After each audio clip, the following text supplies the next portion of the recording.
was 27 years old, I left a very demanding job in management consulting for a job that was even more demanding, teaching.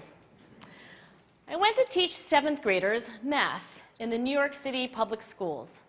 And like any teacher, I made quizzes and tests, I gave out homework assignments.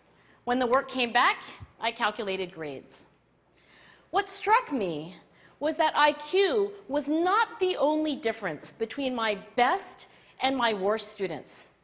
Some of my strongest performers did not have stratospheric IQ scores. Some of my smartest kids weren't doing so well. And that got me thinking. The kinds of things you need to learn in 7th grade math, sure, they're hard. Ratios, decimals, the area of a parallelogram. But these concepts are not impossible. And I was firmly convinced that every one of my students could learn the material if they worked hard and long enough.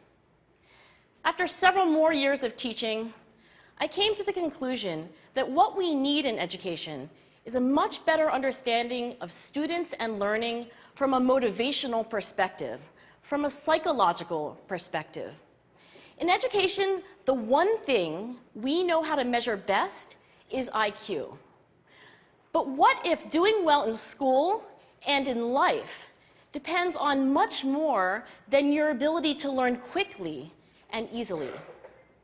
So I left the classroom and I went to graduate school to become a psychologist.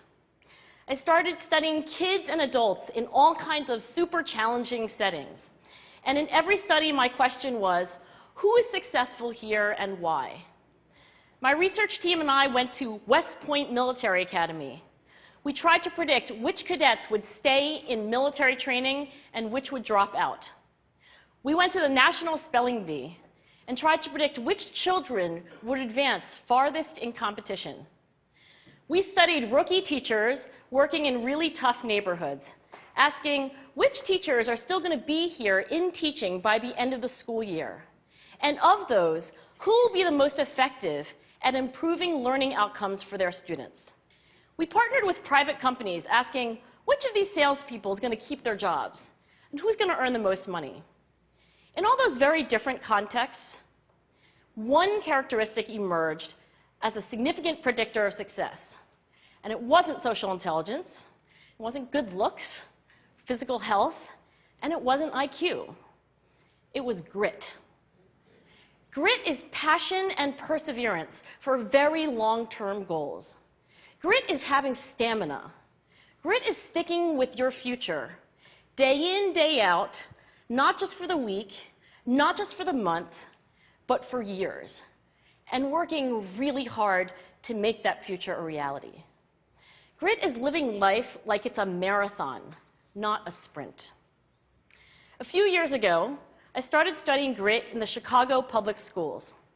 I asked thousands of high school juniors to take grit questionnaires, and then waited around more than a year to see who would graduate. Turns out that grittier kids were significantly more likely to graduate, even when I matched them on every characteristic I could measure, things like family income, standardized achievement test scores, even how safe kids felt when they were at school.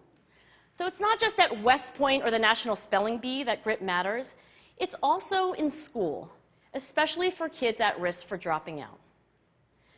To me, the most shocking thing about grit is how little we know, how little science knows about building it.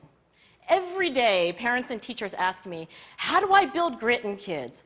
What do I do to teach kids a solid work ethic? How do I keep them motivated for the long run? The honest answer is, I don't know. What I do know is that talent doesn't make you gritty.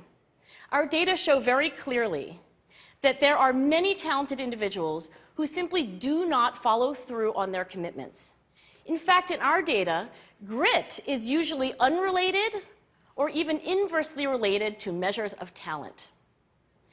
So far, the best idea I've heard about building grit in kids is something called growth mindset. This is an idea developed at Stanford University by Carol Dweck, and it is the belief that the ability to learn is not fixed, that it can change with your effort. Dr. Dweck has shown that when kids read and learn about the brain and how it changes and grows in response to challenge, they're much more likely to persevere when they fail because they don't believe that failure is a permanent condition. So growth mindset is a great idea for building grit, but we need more. And that's where I'm going to end my remarks, because that's where we are. That's the work that stands before us. We need to take our best ideas, our strongest intuitions, and we need to test them. We need to measure whether we've been successful, and we have to be willing to fail, to be wrong, to start over again with lessons learned. In other words, we need to be gritty about getting our kids grittier. Thank you.